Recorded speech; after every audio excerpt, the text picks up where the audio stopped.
दोस्तों, आज की कहानी है सासू माँ आपसे अपने पति के काम भी नहीं होते क्या। दोस्तों, कहानी शुरू करने से पहले अगर आपने चैनल को सब्सक्राइब नहीं किया हो तो कर लीजिए ताकि आपके पास पहुंच सके हर नया वीडियो। माँ जल्दी आओ, देखो पापा ने फिर बिस्तर गंदा कर दिया। आप कहाँ चले जाते हो इनके पास से? पता है ना आपको, आज मेरे सीनियर सर अपनी फैमिली के साथ खाने पर आ रहे। पूरे घर में बदबू आ रही है, साफ कीजिए जल्दी। आपको तो बिल्कुल एहसास नहीं है। बेचारी 75 वर्षीय मालती जी को अपने सगे बेटे कुमार के मुंह से ये सब सुनने की आदत पड़ गई थी। 2 साल पहले तक सब सही था। पति रामलाल जी सरकारी नौकरी में थे। बड़ी धूमधाम से सेवानिवृत्ति का समारोह मनाया गया। बेटा कुमार, बहू रीना बहुत ही मान सम्मान देते दोनों को। एक दिन कुमार के पिता रामलाल जी ने सैर करके घर आ रहे थे। बहू रीना के मुंह से अपने और अपनी पत्नी का नाम लेते सुनकर रुक गए। बहू कुमार से कह रही थी कि माँ, पापा को क्या जरूरत, पैसों की, रोटी तो मिल ही रही है।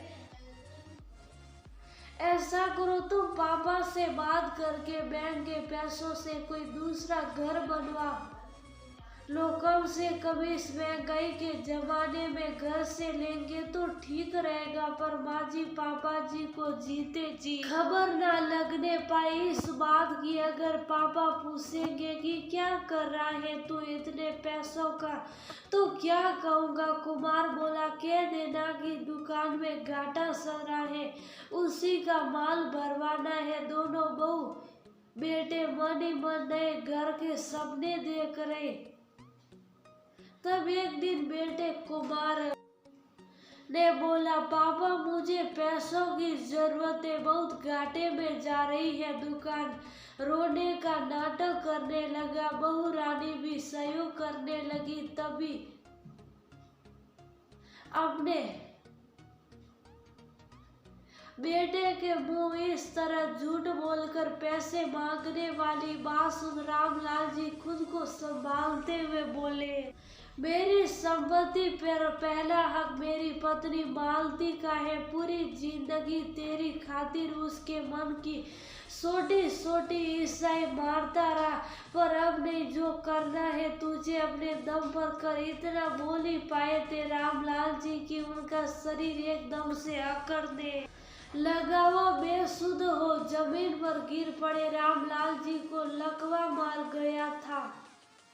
अब बिस्तर पर ही रहते, ना चला जाता ठीक से, न बोला जाता। कुमार भी पूरे दिन माँ मालती जी को ही आवाज लगाता। अगर रामलाल जी खांसते तो भी बोलता। जीना हराम कर दिया है आप लोगों ने। पूरे दिन घर में मरीजों वाला माहौल रहता है, दवाइयों की बदबू आती रहती है। घर नहीं अस्पताल हो गया है पूरा घर।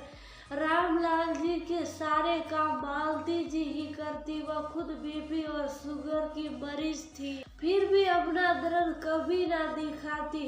पति के सामने उनकी दवाई लेने भी वही जाती। कुमार रीना को किसी बात से कोई मतलब नहीं होता।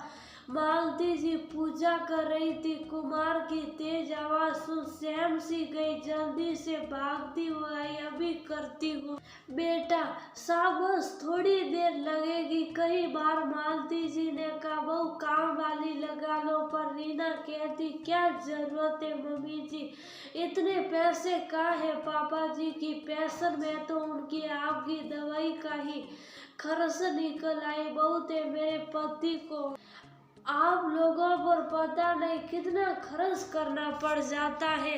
आप ही क्या करती है? पापा जी का काम तो कर ही सकती है। मालती जी को लगता कुमार उनका बेटा नहीं, बस अपनी पत्नी का पति है।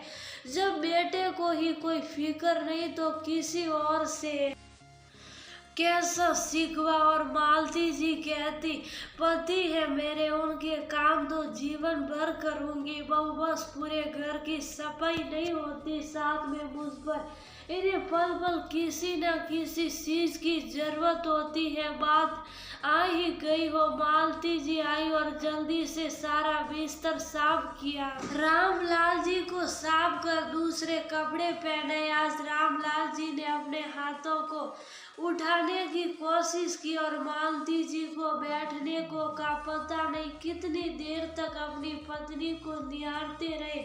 आंखों से आंसू भी लुढ़क गए। फिर चेहरे पर मुस्कान लिए कुछ आश्वासन सा दिया। फिर उनकी सांसें तेज होने लगी।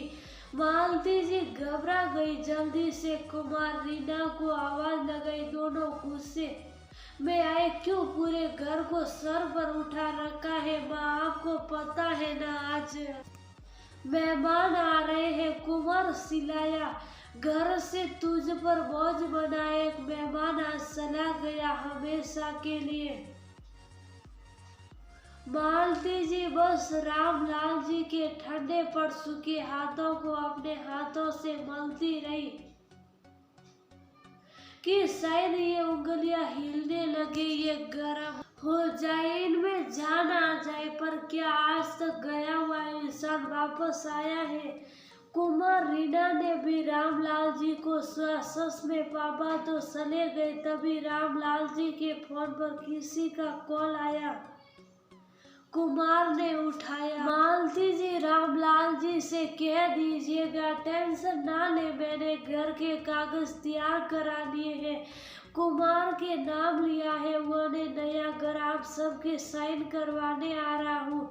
ये सुन कुमार के हाथ कांपने लगे। रीना और कुमार रामलाल जी के चेहरे को देख फपक कर रो पड़े। पापा माफ कर दो, एक बार लौट आओ, जीवन भर आपकी सेवा करूंगा, बस एक मौका दे दो अपने इस पापी बेटे को। पर अब पछताने का क्या फायदा? रामलाल जी को स्वर्ग लोग पहुंच चुके थे। जीते जी माँ बाप की सेवा कर लो। एक बार संसार से विदा हो गए तो दोबारा नहीं मिलते। बचपन में आपकी एक सीख कर पूरी रात जागने वाले माँ बाप क्या इतने भी अपेक्षा नहीं रख सकते कि बच्चे उनकी बीमारी में बुढ़ापे में प्यार के दो मीठे बोले, थोड़ी सेवा कर दे।